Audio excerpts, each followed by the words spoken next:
الحمد لله رب العالمين. هذه عيلة الفرع مكونة من 6 أفراد، يعني في 3 والحج يعني طالعة ب3 أولاد لها، صح؟ وين حجتكم؟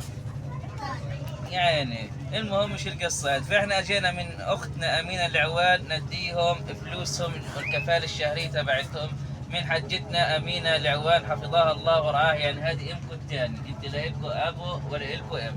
ايات 200 شيكل يا عمو الك ولاخواتك.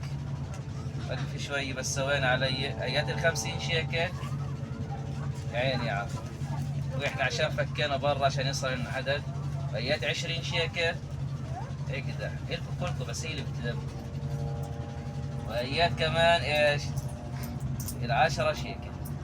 280 شيكل من اختنا امينه العوان، نسال الله عز وجل يحفظها لهؤلاء الايتام. يعني هؤلاء الايتام 6 انفار، ال6 انفار يعني لا لهم اب ولا ام، بل افضل من ذلك ابوهم وامهم لحمتهم كانت في حضنهم لما استشهدوا قصفوا عليهم المستشفى. نسال الله عز وجل يبارك في اختنا امينه العوان يحفظها لنا، ونسال الله عز وجل هذول القوامير يحفظهم يتلاشوا من الحاله اللي وقعوا فيها، الحاله النفسيه. بارك الله في اختنا امينه العوان من فرنسا وحفظها الله، ونسال الله عز وجل يحفظها في الدنيا والاخره. اللهم امين وصلى الله.